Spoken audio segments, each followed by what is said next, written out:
so welcome to another video, and today's video is going to be my April TBR for the month of April, and these are all the books that I am intending to read in the month of April. So, today is March 30th, but I pretty much know like what my TBR is going to be for April.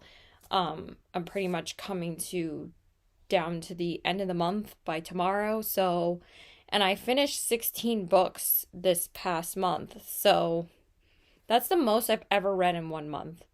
But I just wanted to say that I mostly did stick to my March TBR until like basically the last week of March. Like I read all of the books that I had on my March TBR except for 4 because I actually purchased another fantasy trilogy that I was really dying to read. So I decided to read this trilogy this last week of March, and I actually just finished it yesterday, like last night.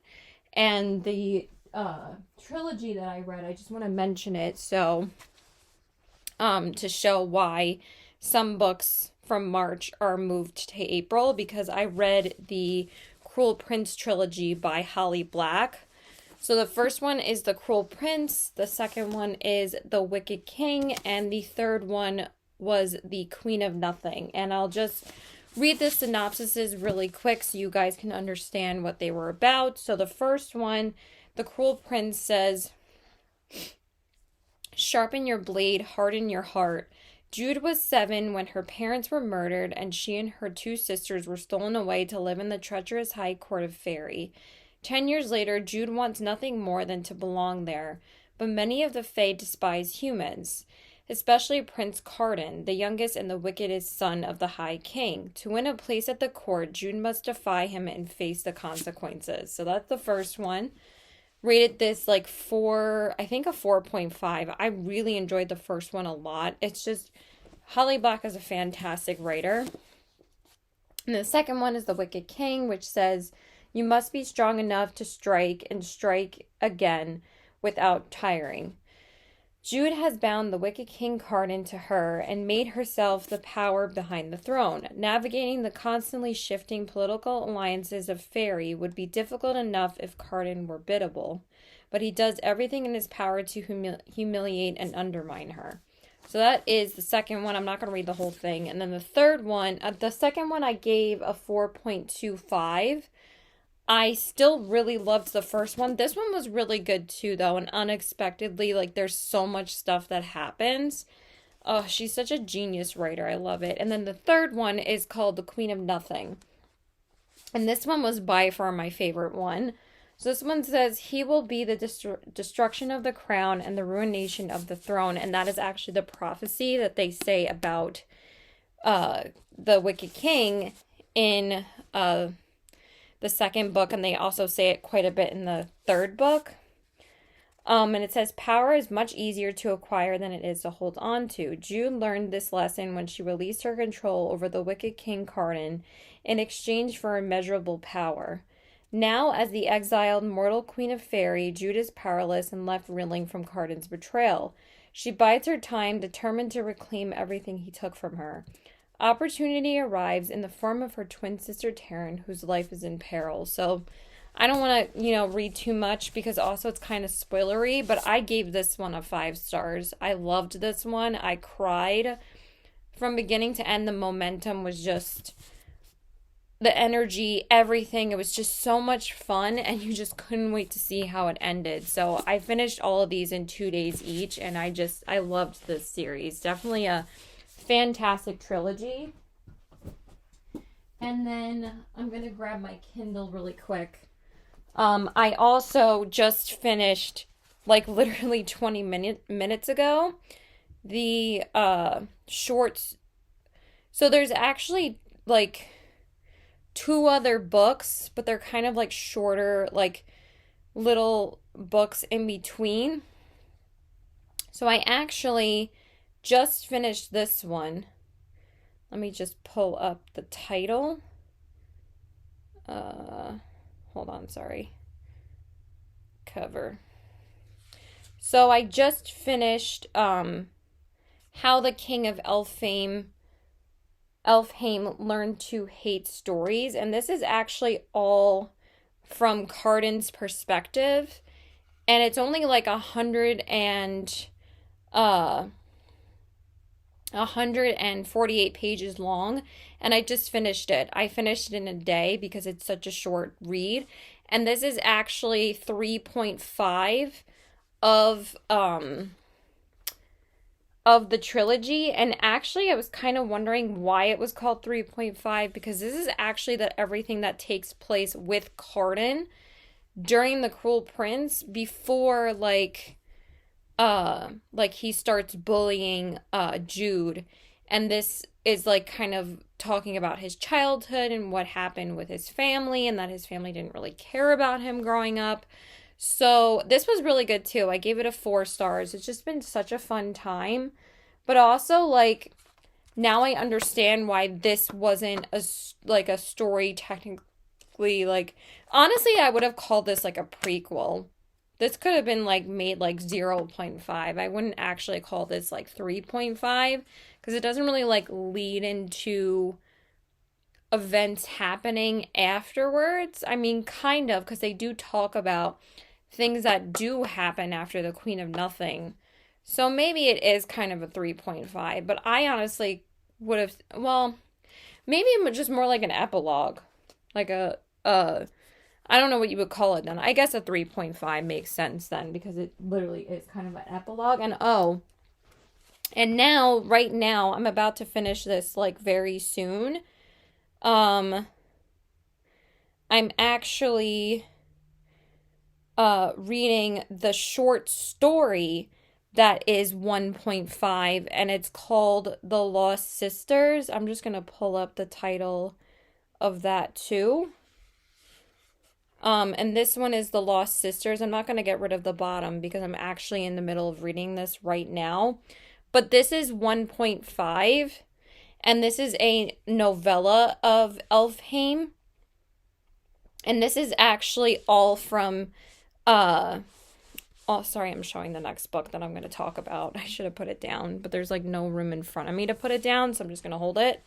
But this is actually all from Jude's twin sister's perspective, Taryn, and it's like a 50-page short story about her and her Fae husband, Locke, and all about like their relationship. And it's only like 40 something pages, so I'm just gonna finish it tonight. I'm on page like 24.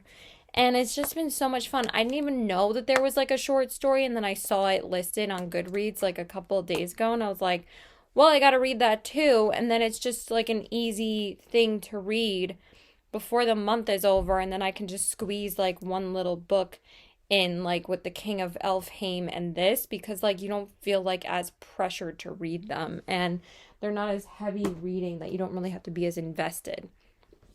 Okay, so after I finish that tonight, I'm gonna start the Do-Over by Lynn Painter, or I might just go into this tomorrow, which is Sunday, March 31st. So this will technically be my first book finished in April. So I just really want to read a little rom-com right now, or a little romance, because I have been reading so much fantasy this month that I kind of want like a bit of a palate cleanser.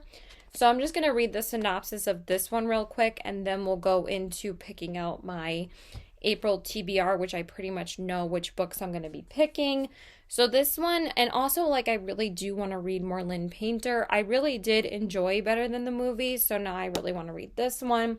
And this one says, after living through a dumpster fire on a Valentine's Day, Emily Hornby escapes to her grandmother's house for some much-needed girl talk and companionship.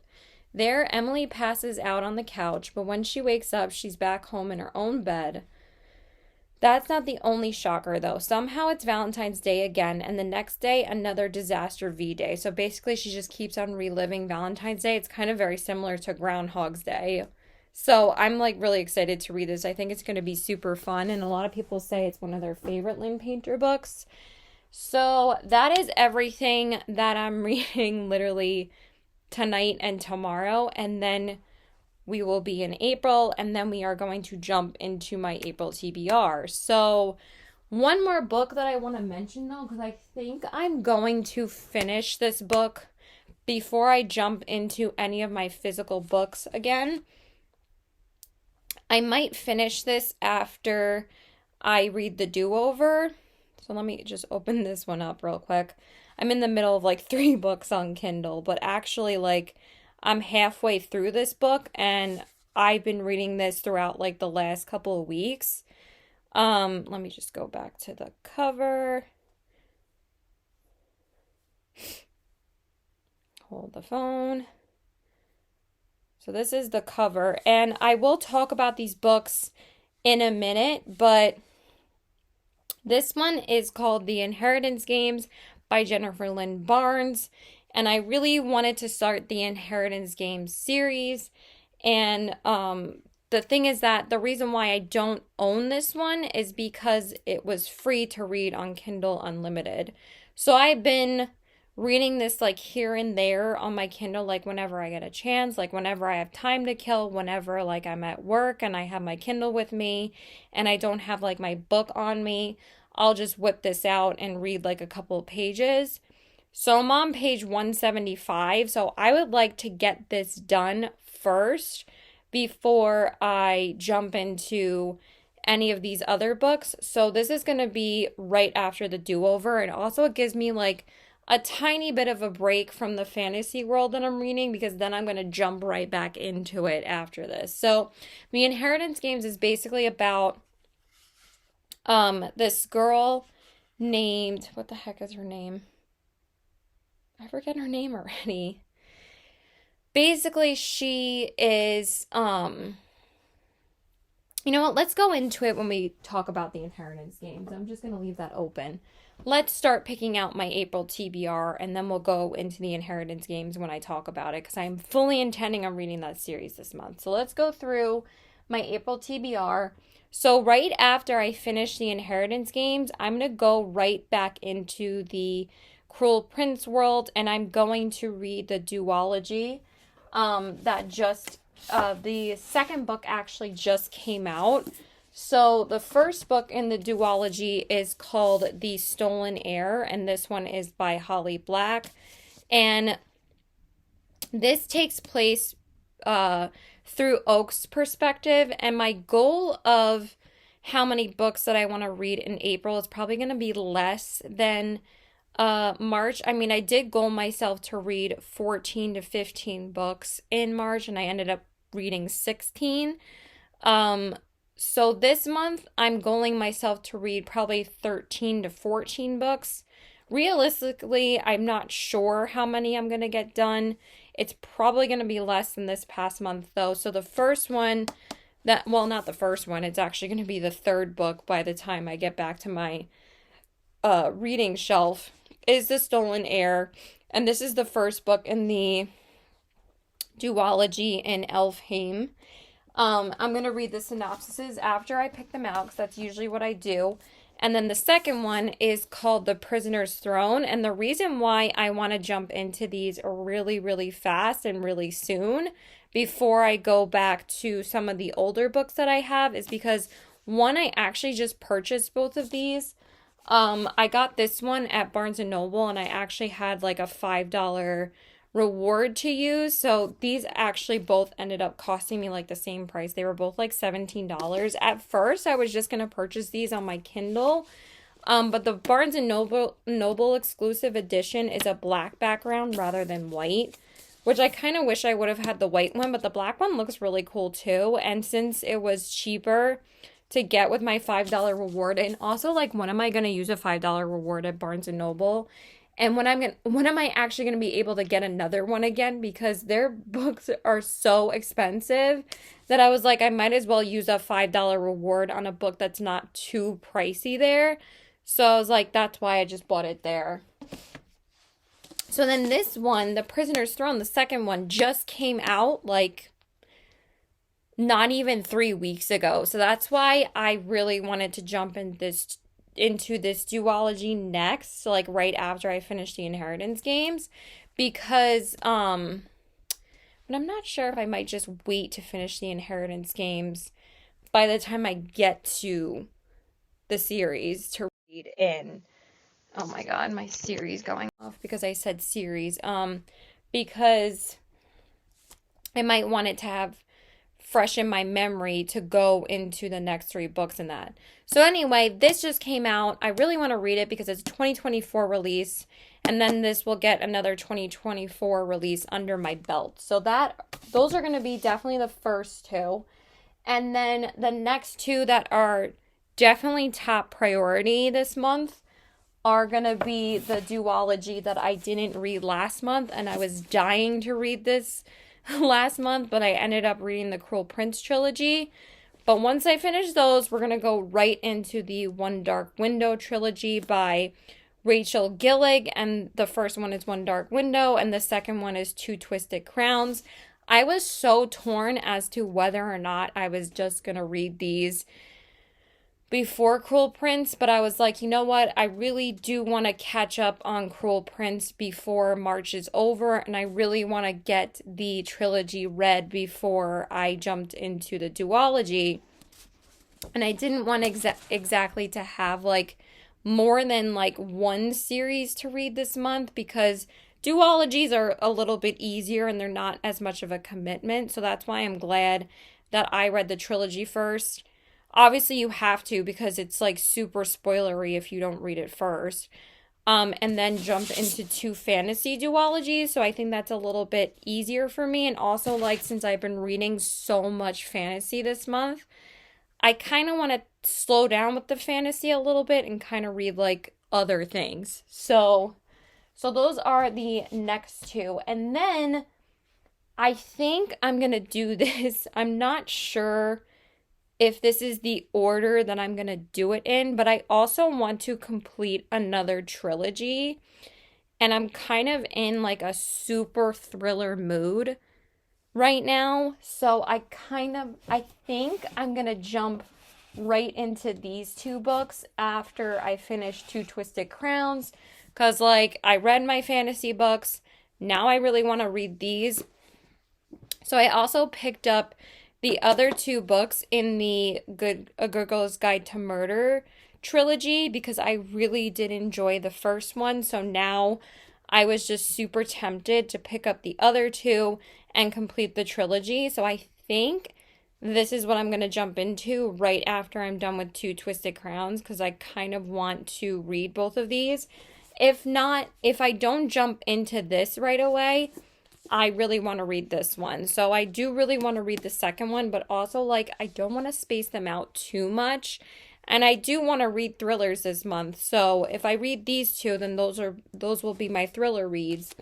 So this one is the second one, and I really want to read that. And then the other one is As Good as Dead, which is the third one. And then I will have completed the trilogy. So far, that's... Honestly, I'm not really even counting the do-over well, those are still going to be two books in April, but since the do-over, I'm going to start the 31st, it's not a full book that I have to be pressured to finish. So I'm just going to consider these for April, obviously. So far that's 6 books. So we can pick out another 6. And then this is my strategy. So then after I finish both of those books, because I'm pretty sure that's how it's going to go, then I'm going to jump into the Inheritance Games series, because I feel like it's a little bit less pressure finishing these. They're 2 books each for a series that I'm really invested in, except for this because this is a duology. So now I'm going to jump into the Inheritance Games. I'm not sure if I'm going to finish it after As Good as Dead. I'm probably just going to be continuing to read this throughout the month. Or, again, I'll just finish it in like a day or two if I just want to read it after finishing the do-over. We will see. So the Inheritance Games is about, what is her name? I don't know why I can't remember her name right now. Avery Grams. And basically she is this random girl, honestly, that inherits like billions of dollars from this Hawthorne billionaire, not millionaire. I just said billionaire. And I don't have to hold this anymore. I already showed you guys the cover. But basically, she inherits all this money, and I'm really dying to, and they don't understand why she inherited this money because they're her, his, kids. He has like four sons or something, and like one daughter. I can't remember if it's three or four sons. I don't know. I don't remember how many kids, but he has like four other kids that he didn't give more than like $100,000 to, and for some reason he gave this girl Avery Graham's like billions of dollars. And now they're all wondering as to why the hell their father gave her all this money. Because she's not related to them. She's like a complete random stranger, and everybody's like, what the fuck? So after I finish the inheritance games, I'm just gonna go right into the second book, which is called The Hawthorne Legacy. And then the third book, I'm gonna jump right into this one, which is The Final Gambit. I'm so excited to read these because they're not fantasy, and like I said, like I think I've read enough fantasy lately that I kind of want to get into these other genres right now. And this, I believe, is mystery adventure. So I'm just so excited. I can't wait. And Jennifer Lynn Barnes is such a good writer. I really am enjoying the first one. And then the last one that is out right now is The Brothers Hawthorne, and this one is the fourth book. And this one's in the hardcover because the paperback is not available yet. So far, that is 9 books. So, and then after I finish those, I'm going to jump into 2 more fantasy books. But again, these were books that were on my TBR for March, and I'm going to jump into the Encyclopedia of Fairies series because also the reason why I want to read these is because there's actually 2 more books coming out this year for the Inheritance Games series. There's like the final book in the Inheritance Games series, which I believe is called Games Untold, and then there's another book coming out that is starting like kind of the like Hawthorne series, that it's like book number 1 in it. So then I will be all ready to read the next book or the final book in the Inheritance Game. So I'm very excited.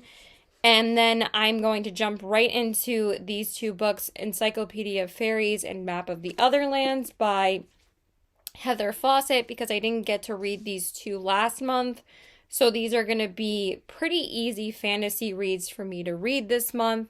And I think that's a good idea for me to spread it out a little bit, just so I don't get sick of fantasy. So I'm glad that I'm doing the Inheritance Games series and then the Good Girl, Bad Blood series. So that's going to be the next 2 books.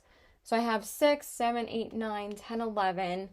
And then the other 2 books that I really want to get to, and these might be my last 2 books for April, are going to be these 2 books here. I keep on having to rearrange everything, but the last 2 books, and maybe we'll pick out one more just so we have 14, because I don't like 13 as a number. I like even numbers. But I really want to end the month with some lighter reads, some like fun, magical, romantic comedy books. So these 2 are going to end the month for me in April. And I really want to read The Witch's Guide to Fake Dating a Demon and The Demon's Guide to Wooing a Witch by Sarah Hawley. And this series actually does have a name, but I can't remember what it's called right now. But I've been really wanting to read these 2, and I kind of want a magical romance that's actually magical. And I think it's going to be fun with witches and demons and all of that. And I'm really, really excited for these 2. So I think these are going to be so much fun. And then I'm just going to pick out one more. It depends on if I end up getting to it. But again, I want to end the month with, lighter reads. And then I will have made like such a big dent in my TBR shelf. And the last one I'm going to pick out is Betting on You by Lynn Painter, because I really do want to finish the 3 books that I have from her. Well, 2 books, because I already read Better Than the Movies. But I really enjoy these, and I think that this is just going to be a cute little romance to end the month with. I mean, this one is actually probably probably one of the longest books that I'm reading this month. It might be the longest besides these books, but actually, like, the books that I've picked out this month are not really that long. Like, probably the longest books that I have are like 430 pages. Like Two Twisted Crowns and The Brothers Hawthorne might be over 400 pages. But honestly, they're not that long. This book is 420 pages. This is obviously going to be the longest romance book that I ever read. And I don't know if I'm going to love that, but at the same time, a lot of people love this book. So I'm not really worried when it comes to Lynn Painter because I love her writing. So, okay, so now let's go into all the synopsises of all the books that I'm going to read. So let's start with the Stolen Heir duology. So the first one says, this is all from Oak's perspective, and Oak is actually the sole heir to the throne in Cruel Prince after Cardan gives up the throne. Because the way that it works in Feyland or Fairyland is that you can't rule forever because you're immortal. So, like, a king can't sit on the throne for eternity. They have to give up the crown eventually, and then they pass it on to the heir that they think is worthy. It doesn't necessarily go to the firstborn son or the oldest son. It goes to whoever they see fit that they want to pick to rule, like their father. So it's like really cool. So this one says, I squat on the other side of the prince, worried I am going to do something wrong. Oak's gaze slants to me as, with fumbling fingers, I try to work off the scale mail where it has stuck to his wound. He makes a soft huff of pain, and I can see the way his lips are white at the edges from being pressed together as he bites back whatever other sounds he wants to make. Underneath his stained linen shirt, is this not really hold on. That's not really a synopsis. A runaway queen, a reluctant prince, and a quest that may destroy them both. That's all I'm going to read because I'm super excited and I don't want to spoil anything for myself. I'm going to kind of go into it blindly. And then the second one, A Prisoner's Throne, says, an imprisoned prince, a vengeful queen, and a battle that will determine the future of Elfame. So I'm hoping like for some war in this one, because in the last book of the Cruel Prince trilogy, it wasn't really like a huge war, but like a big thing happened and it was amazing. That's why I was crying. But I'm hoping for some war in the second one. I'm excited for that. So let's just put this over here for now. Okay, and then like I said, the next two books I'm going to read is One Dark Window and Two Twisted Crowns. Like I said, I'm going right into these, and then I'm taking a break from fantasy for a little bit. But I already read the synopsises of these in my last TBR, so I'll just read the first two lines. It says, Elspeth needs a monster. The monster might be her. And then the second one says, for Two Twisted Crowns, in the dark spellbinding sequel to One Dark Window, Elspeth must confront the weight of her actions as she and Raven embark on a perilous quest to save the kingdom. So super excited for these. They're super highly rated on Goodreads. I think Two Twisted Crowns is actually the highest rated book on Goodreads on my TBR. I think I said that last month, but it has like a 4.55 and everybody loves these. So I'm super excited to get into them.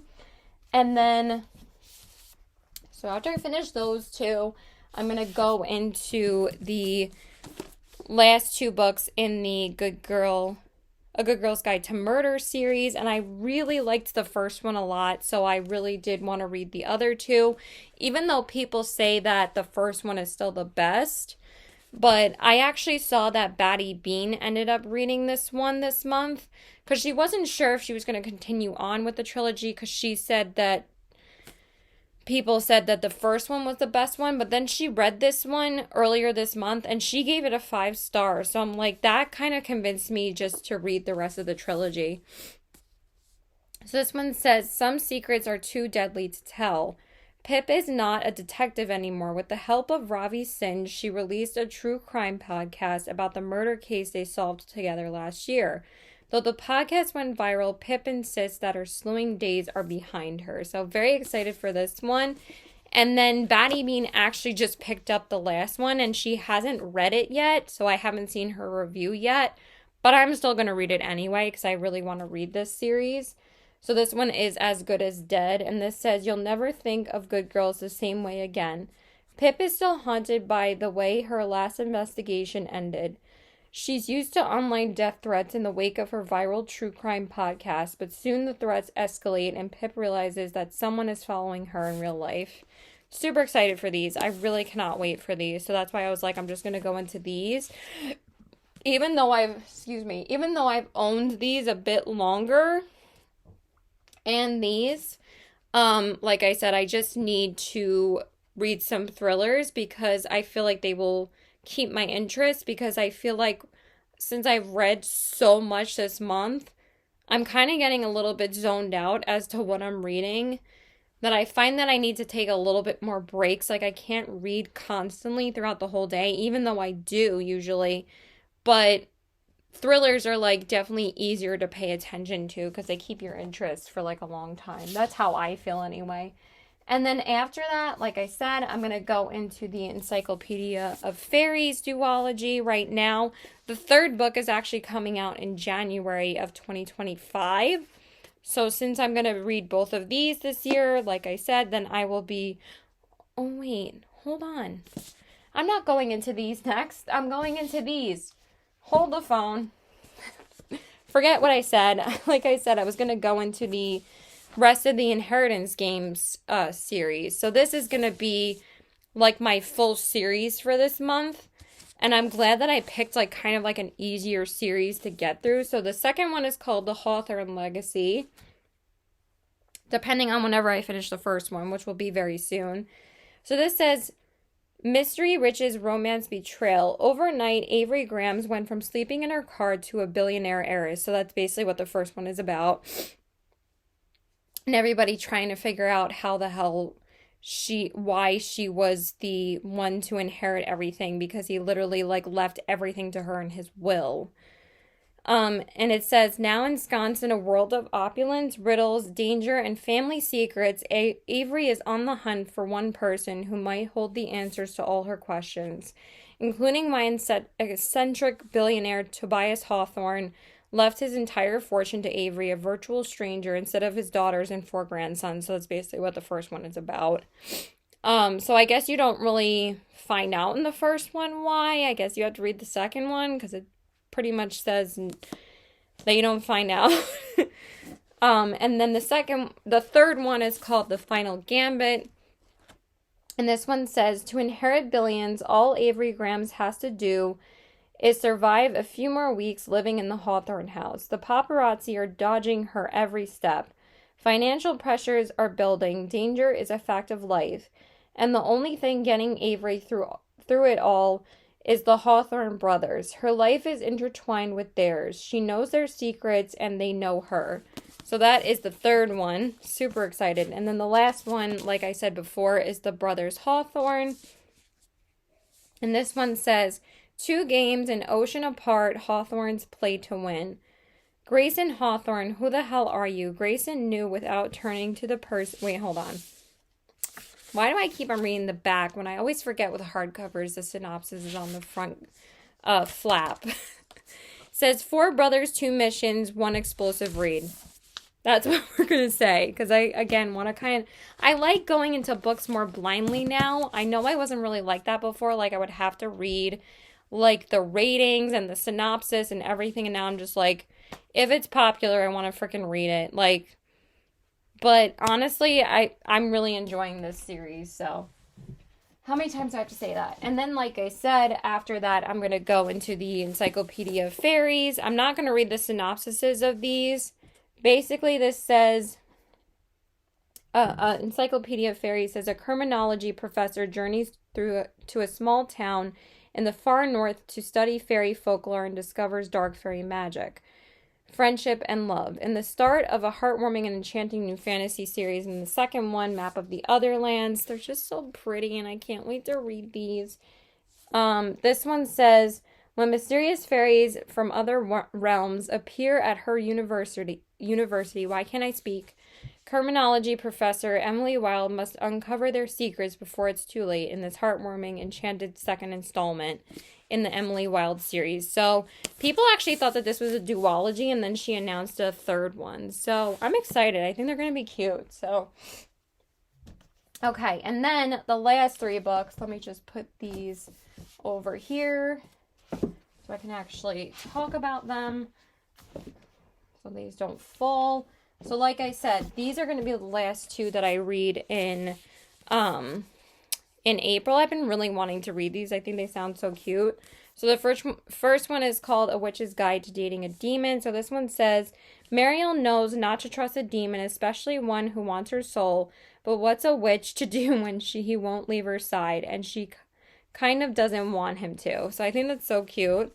And the second one, A Demon's Guide to Wooing a Witch, says, Caladia Cunnington curses the day, that's such a funny name, curses the day she met Astaroth the demon, but when he shows up memoryless, why does she find him so helpless and sort of hot? So really cute. And actually, I think the third one of this is coming out this year as well. I don't think it comes out until like the summertime, so I think like August or something, but then I'll be ready for that book to read that one. So I have quite a few books to anticipate in 2024. I'm going to post that video very soon. It's going to go out before this one. I'm going to edit it tonight. And then, like I said, the last book of the month, or the first book of May, is going to be another Lynn Painter book. So I guess I like starting the month with her books.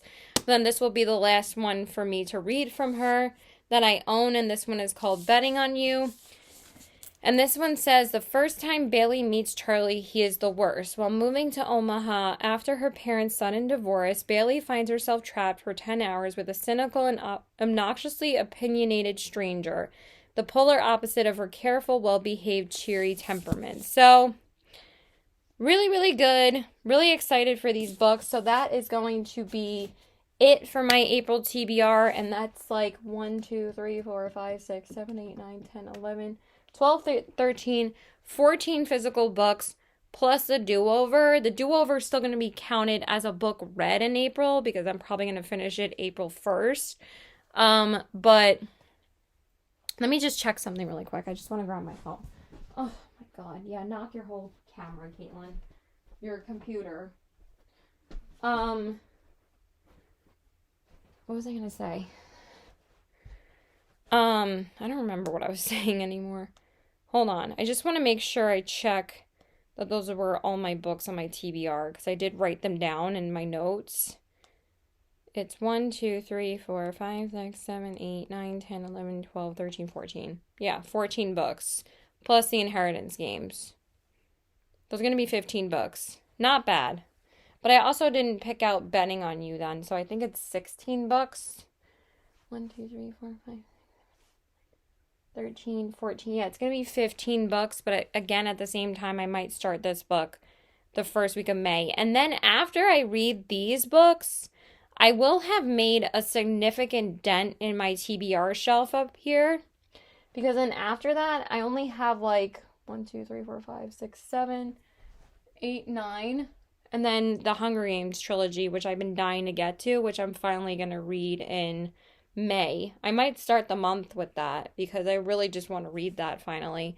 So yeah, that's pretty much it. Hope you guys enjoyed this video. Please like and subscribe. Follow me on my Instagram at CBW819 and check out my Poshmark at the same handle. I was going to film this tomorrow, but I have like a bunch of crap to do tomorrow because it's Easter, and also like me and my mom are supposed to clean my room. Sorry, my nose is running. And I didn't want to worry about like filming this tomorrow night. I would probably just be too exhausted by that point that I would just want to sit down and read at that point. So yeah, that's it. I hope you guys enjoyed this video. Did I already say my outro? Subscribe, Love you guys. Let me know what you're reading. Let me know if any of these books are on your list or if I inspired you to read any of these books while I was talking about them. I really would love to know. And I hope you guys have a great day and happy Easter. This will go up after Easter though, because I have to put up the most anticipated reads first. Probably on Easter. So yeah, that's it. Keep reading. Bye. Okay, hi. Sorry. I know that I already ended this video, but I forgot to mention one other book that literally I'm going to drop everything and anything that I'm reading at the time just to read this book, because one of my most anticipated reads comes out like the third week of April, which is Powerful by Lauren Roberts. And this is the novel in between Powerless and the new novel that is coming out, which is Reckless. And the second one, let me read you the synopsis real quick, because I should pull it up for you guys. But I do talk about this in my most anticipated reads video, and I literally say that I'm going to drop everything to read this book as soon as it comes out, because Powerless was my top favorite book this past month. I freaking loved it. I cannot wait for this book. Of course, I have a ton of other books to keep myself occupied. Okay, it comes out April 30th. So actually, it might be then just the last book that I read in April. Maybe I won't read Betting on You. I'll probably just go right into this one, because this one is going to be top priority for me as soon as it comes out. I actually already pre-ordered it on my Kindle, like last week. I forgot that I already pre-ordered it because I'm reading that as soon as it comes out, and I'm reading it on my Kindle. Because I actually returned the first one, Powerless, not because I didn't love it, because I freaking loved it, but it just, the font was so small for me that it was so hard for me to read it, like the physical copy. So I just downloaded it on my Kindle, and I finished it in like 3.5 days. I love that book so much. So anyway, this one is about Peyton's best friend in the book, and her name is Adina. And this says, Adina gets a story all her own as she attempts to survive on the streets of Loot and falls for a mysterious and dangerous elite. Adina and Peyton have always been inseparable. Fate brought them together when they were young, but friendship ensured they would always protect each other and the home they built in the slums of Loot. But now Peyton, an ordinary, has been selected for the purging trials, which means almost certain death, and that's what goes on in the first book. But this is all from Adina's perspective and what Adina was doing while Peyton was in the trials, because Adina wasn't allowed to be in the castle or with the elites because, one, she's an ordinary, and two, she didn't get offered to be able to be in the castle until like one of like the king's advisors told her that all the elites can have a like a dresser, and Adina is amazing at making dresses and garments. So she's like, oh, she can finally invite Adina to the palace. But this is everything that Adina is doing while Peyton is in the trials and away from the palace. I'm like, castle, palace, whatever it is. I don't even know. Now alone in Loot, Adina must fend for herself. After attempting to steal, she's rescued by a mysterious man from the market. Mac's shadowy past and secretive powers set him apart from the other low-level elites of Loot. And as the pair team up to see their loved ones before the trials, the quest tests their loyalty, their love, and their lives. I'm so freaking excited. I cannot freaking wait for it. It was such a good book. Powerless is so worth the hype. I loved it so much. But at the same time, don't feel pressured to read something just because I love it. Choose it because you want to read it. And I just learned that from another video that I watched from the book guy. I'm not going to stop rambling. I'm such a rambler. But I'm just saying, super excited to read that book. Now I'm going to go. Bye.